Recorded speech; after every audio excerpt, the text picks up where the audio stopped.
Barth, Scott Zolak on the Patriots training camp recap, brought to you by Starland Sportsplex and Fun Park in Hanover. Only took me 11 days to get tripped up on that one because it is day 11 of Patriots training camp. They just wrapped up their final practice before the preseason opener on Thursday. And so we got to start with Drake Maye. Today was one of his best days of camp. Struggled a little bit late, but the word I kept going back to, comfortable. He looked comfortable today, and there were a couple of reasons for that we can get into, but I think today's the first day we really saw him in a rhythm. Yeah, especially in the red zone, and I think that accelerates your decision-making for him, and I think he's always been impressive in the red zone. Early throws, I thought, last week, but he had 2 on-the-money back corner pylon throws to Kayshon Boutte, back-to-back throws, and we came out of our seats here up in the show. Hell with the show. We went nuts off the throws to the point where the people that came here today in the rain started chanting, "Start Drake Maye, start Drake Maye." Like, if there was a competition, which there isn't, I would say Maye won the day today. And Jacoby didn't do anything wrong. He didn't do anything bad. It was methodical, steady. I think Jacoby's steady. But you see these pops, these flashes from Maye. 2 big throws there, and I thought he moved well and some of the teamwork that they did outside. But you can see he's getting better, and that's a big thing. So why do you think he was more comfortable? A couple of things that stood out to me. He was working with the top receivers, and he wasn't working with the top line, but it was some guys coming back from injury, a better line, and I thought he had more time to operate today. Yeah, and that's going to be intriguing for me as we get closer to calling this game on Thursday night. You know, what are the combinations going to be? What's the progress? What's the timetable for Jacoby getting in and out of that game? I think it's going to be 1 or 2 series, and then I think we're getting Drake Maye right away. I think we're going to get Drake Maye first quarter, second quarter, throw a bone to the fans. He's the number 3 pick. You're playing at home, and they'll gauge it, I think, by halftime. Now, if they're getting the crap beat out of them and you can't keep Carolina out of your backfield with the struggling offensive line, there's been injuries in that. Maybe if they solidify things more in this game, that Drake will play longer. That's the only way I look at that. The one thing I would like to see, and this goes back to how they used to handle it under Bill, can he at least get the turn at halftime? Because they would talk about the first drive coming out, playing that first drive of the third quarter. It's very important. You get used to going into the locker room with going with the coaches, making the adjustments you want to make, and then executing them. And I'm with you. Like, if they can't block anything, and who knows who's going to play for Carolina? Is Brian Burns going to be out there? I think not. But they're not even playing Bryce Young. Like, how do you not play Bryce Young in this game? That's already he needs it. That one surprised me today. That's stupid. But Gerard Mayo said all 4 quarterbacks are going to play. That doesn't surprise me a ton. Did say everybody who's healthy enough to play is going to play. Now, there's gray area there. There's guys we've been seeing suit up. Tyquan Thornton today suited up but didn't really participate in team drills. Yeah. He told us after practice he's dealing with a soft tissue issue, but am I crazy for thinking we're actually going to see like most of the roster on Thursday? No, I think you are. And I think the coaching staff is new. They need to see it. Yeah. They need to see what it's going to be like. What's the sideline operation going to be?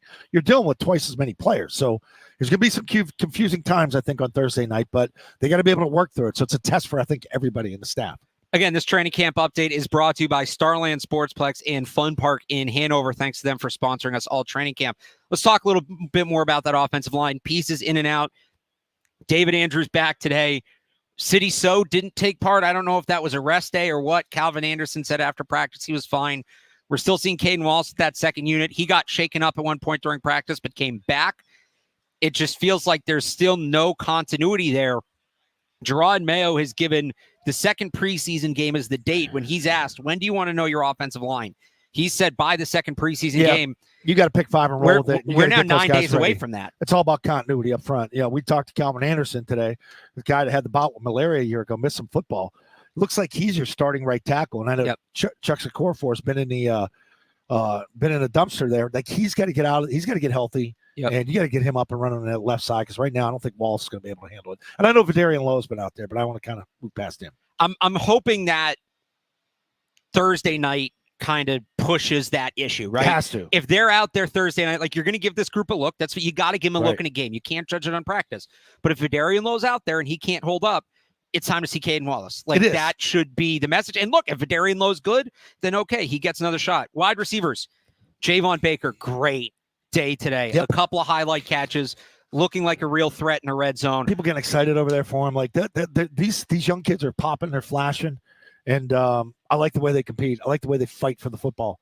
So I haven't seen that in a while in a draft pick. As we talk about, as this Brandon Ayuk thing looms, and I want to get your thoughts on that, Zoe, but I think what's important to understand is Brandon Ayuk alone won't fix the offense. He's a good player. It's not taking anything away from him, but the hope is he's going to come in, dictate coverage. He'll still win when he's getting extra attention, but you're going to open up one-on-one opportunities for your other receivers. And we've seen Javon Baker, Jalen Polk in this camp show, they can win one-on-one. So adding Ayuk would be great, but we're also seeing that they have the pieces, if they add Ayuk, to maximize on what that addition can do. What are your thoughts on the whole Brandon Ayuk I worry about situation? a guy like that shooting his way out of San Francisco. We were good for so many years here, and we were a contender every year. You talk about the divisional game, NFC title game, AFC title game.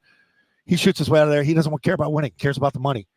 And it just solidifies for me my belief in that position. There's two positions in this league, corner and wide receiver. You're different than everybody else. That's where the divas play. That's where the best of the best play, and they always want to get paid top of the market. He's going to get top 5 money, which is you're going to be paying him north of $30 million a year, and it's going to be well over 75 to 80 million guaranteed. That's the average of the top 5, or else this still doesn't get done. So the structure's in place supposedly for Amari Cooper if it's Cleveland. Yeah. I think they actually get a better wide receiver in return from a guy that knows how to run routes. And a guy that's healthy. Ayuk for me is a shoot player. It's a jet guy, and that fits that West Coast stuff. Yeah. Now, Amari's guy runs double moves and runs comebacks and curls and digs, and that's his best thing. And that might be better for San Francisco at this point. Let me ask you this, as a guy that's been in locker rooms, because I think this is a very interesting angle of all this. The report last night from NBC Sports Bay Area was, if the move happens, this move that the Patriots and Niners have agreed to, pending Ayuk agreeing on an extension, that Kendrick Bourne would go to San Francisco. I'd want him if I were them. He was good at the X there. That's when I liked him. Yeah. But this is a guy the Patriots signed to a new contract 6 months ago. And honestly, with Cleveland, Amari Cooper just got a new deal like 2 weeks ago. Yep.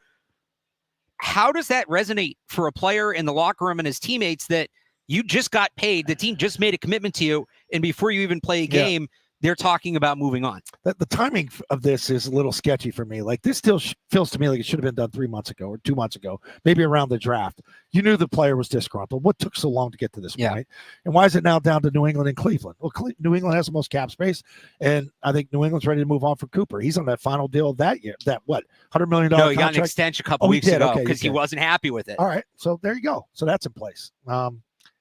They're going to have to pay no matter what at San Francisco. That's the head scratcher too for me. Why did that situation sour?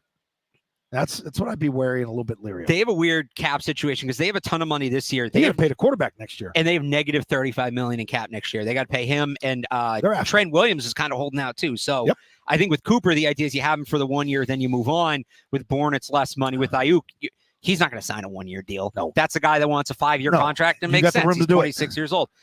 Any thoughts on the defense today? Hard to take anything from today out of the defense. I thought yesterday they had a really good day locking up. I thought there was no separation with the receivers. Today, probably not as competitive for them. And I don't worry about it because you don't have your true ones out there constantly at the first time. We haven't been able to scheme. You haven't been able to play a ton of nickel. But you're seeing good reps out there. You're seeing 32, 22 guys repping it. Really, you're not used to seeing out there. And we're going to see more of Keon White with lesser Judon. Preseason opener coming up on Thursday night here at Gillette Stadium against the Carolina Panthers. Besides the quarterback, so the one player you're looking at the most in this game, the one player you'll be watching the most? That's a good question. I mean, Keon White early for me. Some receivers, any of the receivers, the young ones. We'll see how much Pop Douglas plays because they're going to get him the ball early in the middle.